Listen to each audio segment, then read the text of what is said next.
Hello, everyone. This is Tijen. I am Master Certified Coach, Board Certified Health and Wellness Coach, and Advanced Certified Team Coach. This is Coaching with Mastery and Elegance with Tijen, and more focused on executive and organizational coaching. Today, I have with me Cynthia Lait, and I'm going to have her introduce herself. And what we're going to talk about today is about organizational change resilience. Welcome, Cynthia. How are you? I'm well, thank you, Tijen. It's nice to be here. It's wonderful to have you with me as my partner today. And Cynthia is going to lead our conversation. But before we do that, why don't you introduce yourself to our audience, Cynthia? Of course, thank you, Tijen. So I'm Cynthia Lait. I lead change management in a large tech organization, working to build a more resilient organization. I'm also a resilience coach. I work with private clients to build their resilience muscle and reconnect with their sense of possibilities. That sounds beautiful. And I guess that since you mentioned about your certifications in change execution, I can also inform our audience that before I was a coach, I was a master black belt. Within that included the change architecture, change execution, and design certification. So yeah, let's get us started, Cynthia. What do you have for us? Okay, I have lots of questions. So what does change mean in an organizational setting? And based on your experience, how is it best implemented? Yeah, so change can be anything. Obviously, when I look back now from the point of a master certified coach into the days that I was supporting others to execute changes, we often thought about change as the project change. Some new project comes in and people adopt it or not, or a corporate strategy. But change can be anything, can be functional, can be operational, directional, leadership, cultural, behavioral. So in fact, that most of the time, that's how I became a coach, that the change really is behavioral Mhm. thing that the organizations don't recognize. So to me, that the change is anything gets us from the current state Mhm. into a new state. And within the organization, then there is the individual's responses and the collective responses to that movement. Exactly. And I love that you talked about that because I think a lot of times in an organization, we forget that it's not only change in the organization, but there's change happening outside the organization. So the person coming into their role is not only affected by change that's happening inside, but there's also change happening outside. And that all affects your change resistance. Yes, I mean, we all seen it through, we're recording this in December 7, 2023, but we're just came Mhm. out and still in the COVID response. Yeah. So we saw that how that created additional fatigue and other things and challenges for everyone. Absolutely. And so, what might be some best practices on how to implement change in this constantly changing environment? I think that understanding people's responses Mhm. in general to the change. When I was part of the social responsible project for UNICEF in India, I worked with various organizations towards the mission, and one of which was the government supporting NGO, and another one was really creative, out of the box thinking NGO. So just to bring those two together, you can see already very different responses, the cultural responses. So we need to understand what is the culture within the organization. What do we make okay? What do we not make okay? If then the individual's thought, which called comfort zone, with that I call it known zone, there is no growth, right? Known is okay. Procedurally, people can repeat the performance, but there isn't any growth in that space. So when people think that is safe, the culture is that, then the or individual's responses is going to turn into collective response of resisting. So understanding what are we cultivating within the culture and how do we need to shift that culture, create the cultural change towards the other changes is helpful. What are your thoughts on that? I couldn't agree more. And it's when I lead change through my organization, it's very much like a bell curve. So you have the people who are, yay, I love this change. The people are like, oh, roll their eyes, another change. And then you've got the ones that are hanging on for dear life to the old way of doing things. And so it's finding ways to appeal to everybody and knowing that as change happens, it's going to happen in waves, and the people who are hanging on to the old way are going to take longer to get to that end point than those who already have crossed the finish line. And there really is no finish line. There's just a temporary line, and there's a new one that's coming down the road. Absolutely. I mean, those were some of my change strategies you're sharing with us right now that I used to ask my executives, who are your change loving leaders? So let's make the missionaries to go and carry everybody forward. And we're going to need those change resistant people because they are going to stabilize us when we get where we get to. So yeah, understanding the behaviors is helpful. So how would you define organizational change resilience? To me, my definition of resilience isn't, as you know, that not bouncing back. That basically says you fall down and you get up and stay where you were. To me, is that taking that to accelerate the growth, right? So then organizational change resilience is to appreciate and understand the challenges, that the stuff that we don't know, where we're going, and adversities, and then turning them into innovations. If we look at, I was reading a book, I can't remember now the name of it, years ago, that a lot of the inventions came out of mistakes. Like ketchup, for example, right? How do you take that and produce something else? And so that is the change resilience that I'm talking about organizationally, how to make making mistakes okay, if in fact not okay, but the creative fuel to progress, to innovate. Exactly. So that it's not stagnant, rather the failures are a creativity tool towards the desired outcome. So what kind of components are essential for the culture in order to create this environment of innovation and curiosity? Yeah, so I think then we need to shift the understanding. There is the common understanding of reactivity to stay safe. But the safe is not safe, it's stagnant. So then we need to challenge those distorted thinking at every level. So then first we need to release the reactive behavior, which I call it awakened leadership presence. So inviting leaders to their awakened leadership stance, to becoming more aware of what their reactive responses are and where the choice occurs, what their conscious responses are going to be, so that they can consciously lead the organization towards that innovative change. So the first thing to me is to breaking down the reactivity, at least just coming to an awareness of what the reactivity is.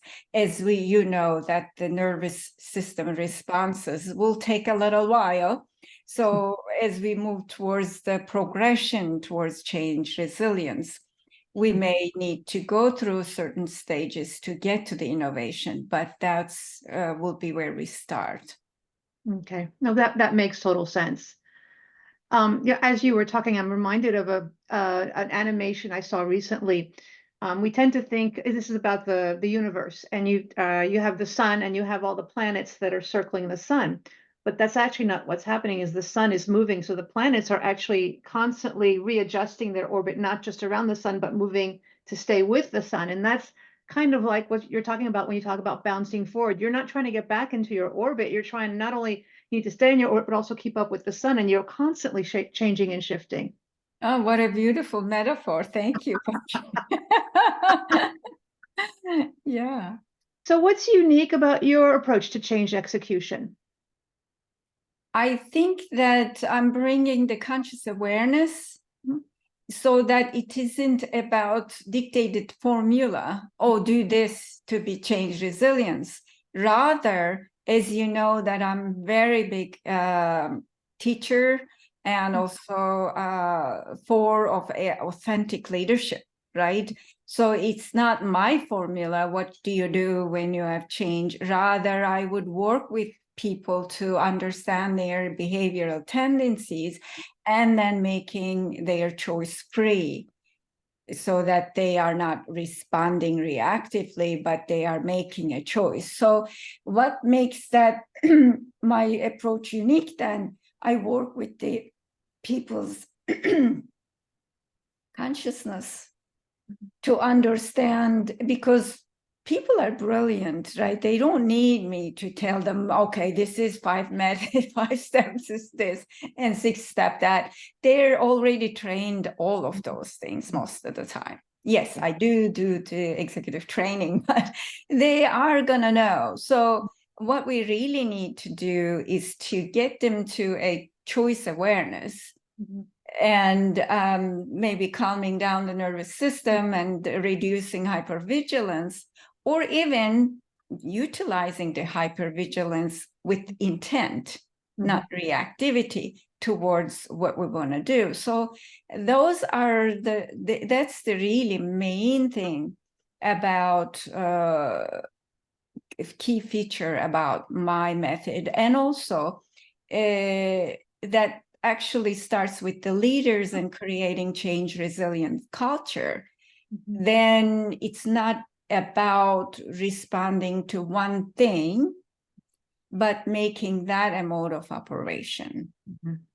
Appreciating adversities, appreciating mistakes, appreciating, and so really creating a culture that says the mistakes are not okay. Rather, we look at it like, oh, wow, what do we do with this now?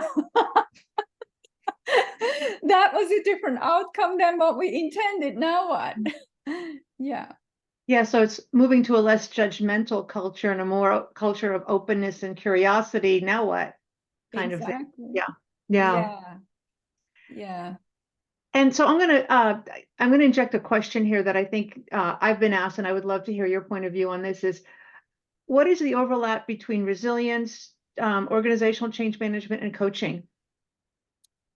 I think there is a lot, right? This is, I was saying, it's how my journey into coaching became, because I was helping first as a lean master black belt and lean Six Sigma expert. We would design the best processes and services and then roll it out and nobody is following. Okay. What do we do now? So people like to we find out that they like to push the one button and always the same thing. And so then the coaching is quite important, that in not only understanding how people behave, how are they going to respond to this change, right? We also know that the certain changes culturally, cognitively, we embrace, and certain changes we don't. Marriage is a huge change in somebody's life, or having a baby, but we welcome that. Well, we may not like, I don't know, changing a nail polish color. Who knows? So we need to really understand the individuals and organizations' response, Mhm. and then also develop strategies based on that, along with supporting when the coaching engages in the organizational changes, then we also find ways to support the Mhm. client in that case. So I find that the coaching is quite helpful. Even if I'm coaching only to the chairperson of the board, it's still that they get the support which they need to give themselves permission to do different things that produce different responses than other things. But when basically organizations engage internal or external coaches along the side of their change implementation, I find that to be very helpful in general. Yeah, no, I can say I echo your sentiments. Since my coach training, I feel like my change management practices have just expanded wildly because a lot of what I've learned in coaching, I apply, and I've developed a course, a small workshop for the people who are resistant to change. Like I call it practicing resilience, and it's literally a coaching session for 5 or 6 people. Where are you now? What's happening? Where would you like to go? What are your takeaways? So very simple coaching process for a group that's been very, very well received, and it's helped resistors move from you can't do this to me, it's not fair, to oh, okay, so here's what I have control over, and it helps them just get a little bit unstuck. So the coaching and the change management to me are such a beautiful marriage, and there's so many similarities between the two. Yes, beautiful. Thank you for sharing that, because again, it made me think about something that I was implementing in that UNICEF project, which Mhm. was the largest case study I can present. There especially was so magnified because people were the whole team was from across India to England to New York to Africa. I mean, all those people. And what I was finding out, all the things that I found in my coaching journey, is that people resist things when they feel not being understood, Like, not being heard, or where they don't understand or don't know how to contribute to the desired outcome. yeah. So I think then the coaching practices addresses all of those things. People can be heard, understood. Coaches or the project leaders can clarify what the outcome is, but then coaches can certainly help to drag that how the people can contribute to that outcome and let the message go out. Exactly. Exactly. So what are the signs that indicate an organization is embracing the change? What I find is that those sporadic, jerky movements of the organization dissipates. There is that continuous flow, and that flow may be like rapids at times or a trickling brook, but Mhm. it's still there is a movement that towards the goal. It's not like a jerky signal that Mhm. comes and goes backwards and forward, and that is not there. And there is that as I often talk about harmony, there is this harmonic flow, harmonic understanding and collaboration. Yeah, yeah. It's almost like you're plucking at the guitar and things are just kind of moving in harmony. Correct. Yeah. Yeah. And so on the other side is, so you can see the organization is embracing the change. What do you notice when an organization, what are the symptoms of an organization not embracing the change? Yeah, that unfortunately costs organizations a lot of money. Yeah.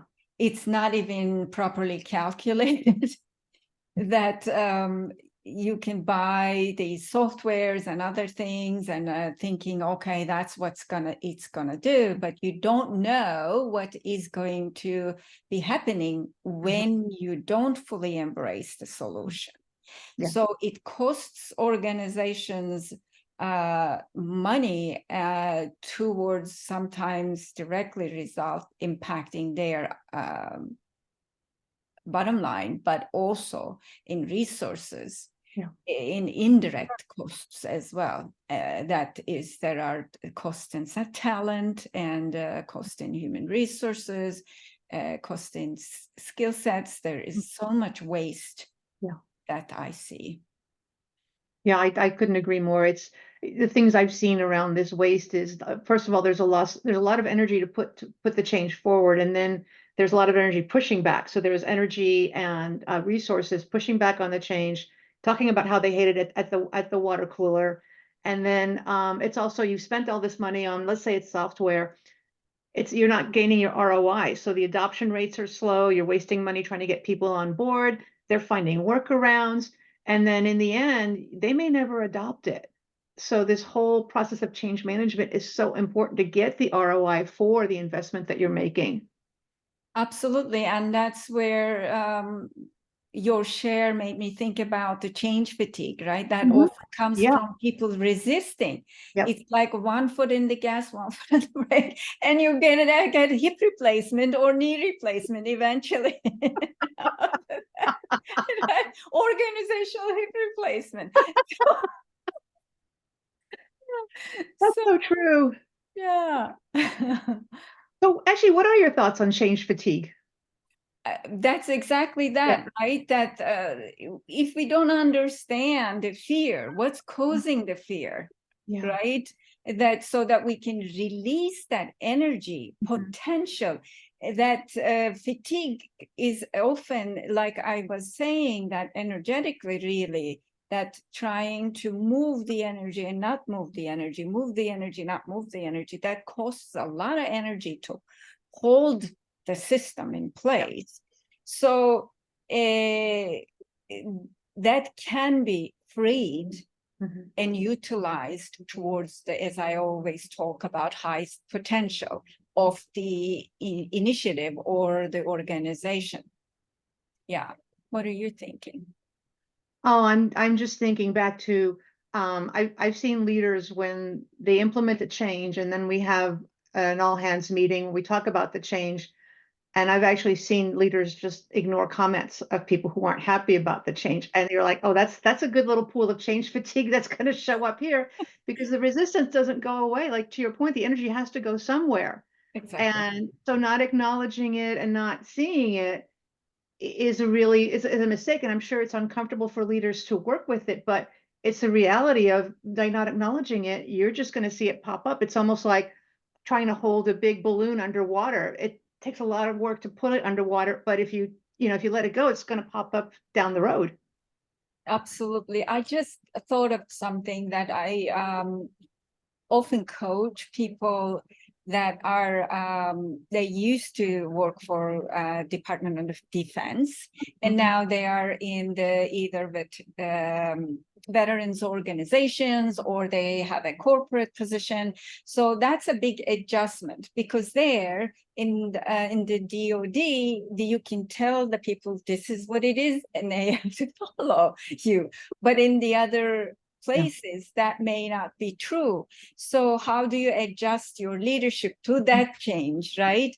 So that's where I think there is an also understanding, coming back to coaching, people's motivational traits. Is important to negotiate, to influence. And that's the other part. So to create change resilient organizations, I often work with the leaders to develop these skills, to appreciate, to listen better, to understand. It's because knowing somebody's values and motivations is a gift to anyone, so that you cannot necessarily use them to manipulate, rather collaborate. Yeah. Could you share a success story of this, working with leaders to help them open up and become more flexible leaders, and increase and reduce the change resistance? Absolutely. I mean, there are so many that I'm working together with, that what comes up I am not going to give a specific example, but in general, the story is people take a position of loss of power. That's where the resistance come in.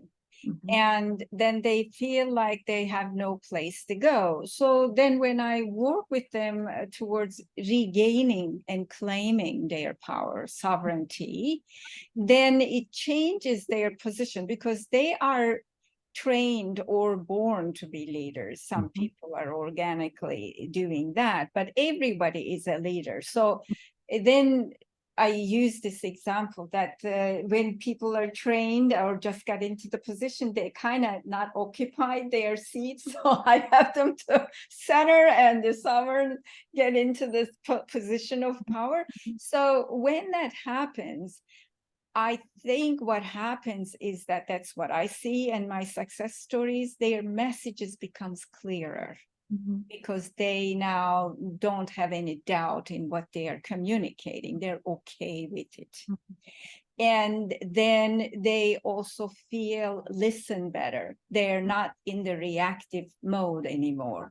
They are not listening to respond. They are listening to understand. That's a gift of coaching as well. So then they can understand and realign. So what happens often in the success stories that I have, strategies are better communicated, better negotiated, better influenced towards getting everybody to the goal. I know that you were asking specific examples, but how do you feel about this? No, I love the points that you brought up. And to me, the one that most resonated with me was teaching leaders to listen to understand. And being in corporate, it's just listen, get your point, and there's almost like this constant throwing of points back and forth, and nobody really listens to understand. And it's such a powerful thing. And we learn this in coaching, is this active listening, this really hearing what the other person is saying without formulating a response. It's pretty powerful. So I love that you brought that up. Yeah, thank you. And that's the phrase, right? Let me interrupt you for a second. Don't interrupt me. Let me finish so you can understand me better. Yeah. And it's so powerful to have people, even if you know what they're going to say, allowing people to tell their stories allows them to process it. And it reduces the resistance, even if you've heard this a million times. I have a leader now who is just really phenomenally good at this. And what happens is she's very empathetic and she listens, and she's heard, I've been there, I've witnessed, she's heard this several times, but she engenders such loyalty and trust with her team because she takes the time to listen to understand. It's very powerful. Absolutely. And this is now makes me think that I often teach my coaching students to ask the client what their learning is, because they are listening, going through the session, and instead of them saying it, because every time somebody says something, there is a gift in it. That when we learn to listen, and really analyze and process that, there is something we're going to learn. And if there is a repetition in the message, that often is speaking about a traumatic response. That it still needs to be understood. What produces this repetition, because the person isn't feeling like heard. Something is, as I say, it's still hungry. But it's so true, and it pops up everywhere. I've seen this happen multiple times. Yeah. So we're getting, we've got about 15 minutes left for our conversation. What elements of organizational culture contribute to resistance? I think we've been talking about that, the reactive response. Also, there is often a confusion about organizational and leadership agility versus leadership reactivity, organizational reactivity, because people feel urgency to do something. Instead, if they pause a little and understand, they can devise a different, much more mature response. And that's actually not registering as a leadership agility.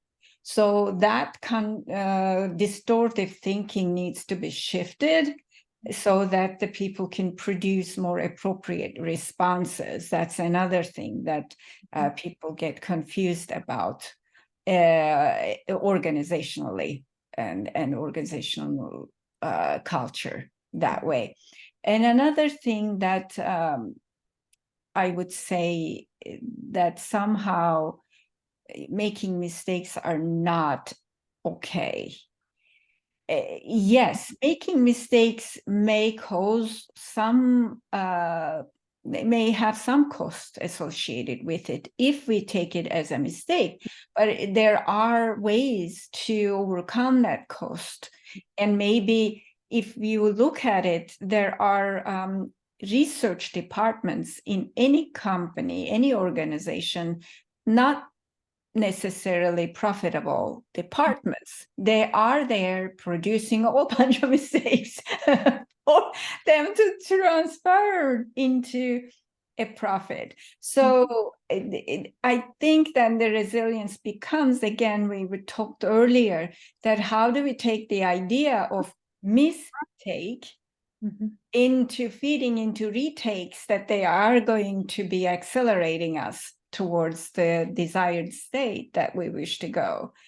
And then the language of postmortem becomes post-innovative discussions. What a beautiful reframing of that. Yeah.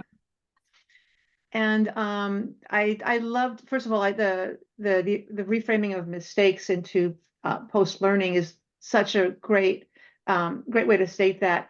I wanted to come back to the power of the pause, because I've actually found that to be very valuable in the work, just in just general interactions with people. You'll have an event that happens, and then you'll have this group, oh, let's all meet and figure out how to fix this. And everybody is like, okay, and there's lists and all these things that we're going to do. And as a coach, I'm the one who gets up and says, what problem are we solving? And everybody stops. And then I get 5 different answers. And to your point, they're all solving different problems. We don't even have an agreement on what problem we're trying to solve. So then, of course, we're going at it so quickly. We're not pausing to say what's really happening here. And it's what we do as a coach, is to get to the thing beneath the thing. So I love that you brought up the pause, as well as this attitude of continuous learning, and there's no mistakes, because then there's judgment that we did this wrong. It's not. It's all learning. Absolutely, yeah. There is a technique that I teach to my leaders called the Jenko breeze. That includes the pause to produce collective and conscious response. Yeah. Yeah. Yeah, and it just reduces the pressure. All of a sudden, we're like, oh, let's sit for a minute with this. And yeah. So what support do employees need to become more resilient? I think the cultural changes that we talked about, that once those are implemented, and the leaders are embracing the, as I call it, producing different outcome than what was intended. I don't call mistakes. Then there will be a big support. And obviously, I'm not saying that, oh, make everything okay. What I'm saying is that just take that and use it to forward the action, forward the growth, forward the innovation. And I mean, think about it. Every individual, organizations do their diligence to hire very talented people and collective that intelligence, right? Yeah. We got to potentialize that. So therefore, not diminishing those talent pools, but to really understand their gifts and then utilize them towards the desired state is going to be the way we need to support the organizations. And additionally, I think that the trainings, leadership trainings about, I don't call it active listening, I call it skillful and an empathetic listening. Yeah. that actually brings more pause into the listening. And that is important, really aligning the values as the support, people making them clear, making them upfront. Because some organizations, let's say that I also sit in our IT organizations when I was in the corporate world, they are going to be further away from the original mission. There are some support organizations and some really directly affecting the mission. So everybody's understanding and alignment and keeping that values and mission alive and animated in a way that actually centers not the individuals but the organizations at core would be a great support. And also giving them on the moment as they're running around fast, appropriate methods of learning, appropriate methods of resting, appropriate methods of individuality, individual expression. Those are the things that come into my mind. What are your thoughts? Oh, I love all of the items that you brought forth. The only thing I would add to that, which is what I do in my org, is I bring in all of the managers, and really, because I don't work at the executive level, I usually like a little bit, but mostly with the managers, and I work with them to have them be change leaders, because they essentially are they're my change leaders. So what support do they need? What kinds of conversation guides, what kind of script, what would help them manage through this change? How do they become more resilient leaders? So maybe a little bit more detail than what you're doing with your leaders, but the next level down. And when you have these empathetic, resilient managers, they help to build the culture of that with their individual teams. And I've found a lot of success with that as well. What are your thoughts? Yeah, absolutely. That makes me think of one of the best practices that you just I shared with my leaders, that the communication tools, right? The change, resilience, as well as execution requires the culture to speak the same language about that change. So then the standardized communication plan and what the words mean for each individual, standardizing those are helpful so that the change can be embraced. Absolutely. So our final question is really, how do you build a more resilient workforce? And I think you've touched on many of these points. Is there anything else you would like to add to that? No, I think we did talk about all that thinking about the individuality as well as the collective movement is helpful, because every one of us are contributing to the global change. Yes. One way or another. So becoming conscious of that and understanding as the leaders, understanding what am I doing to my employees' response to change is an owner-owned response, empowered response, and a sovereign response. So then from that, we can actually produce more helpful responses than, oh, well, people are this, they don't follow. That's where I'm saying that, all right, where is the ownership? Yeah. Right? Individually owning, appreciating, understanding what are we doing when we are reactive, and even collectively supporting one another. I often create same languages, same kind of awareness tools for my leaders, give them bracelets and other things so that they can all like, oh, I have to remember to be conscious. So there are additional things that, and reward system, we didn't talk about that, right? That reward system needs to embrace the desired behaviors. Reward system needs to embrace the people's response to change if they are disconnected, which I often find they are. And surveys also don't measure the right things. So then people don't need to do it because there is the disconnect. It's not being understood. So yeah. Yeah, and I love that you brought up the point of disconnect, because one of the things that I've found that works for my organization is the connectedness and availability of leaders for conversations and really support. That makes a huge difference, just allowing people for a community to connect with each other, with others, different levels. That makes such a difference. Yes, and what you said also made me think about something, right? This is part of the people thinking leadership agility. Whenever somebody brings a problem, they think they are there to solve it. That's another thing we need to shift, right? Okay, so I hear you. What would you like to do about that? It's just a very different conversation and invites them, the other people, to their leadership stance. Then somebody is keep trying to solve everything for everybody, and that also doesn't support, to my view and experience, that doesn't support growing into change resilient organizations. Well, it teaches employees to keep going to their manager for the solution. Yeah. And so even with change, they're not learning to make decisions for themselves. And so they can't be resilient if they're always, do I like this change? Do I not like this change? Does my manager like it? All of that back and forth. So this helping people to solve things on their own, like we do in coaching, is so powerful.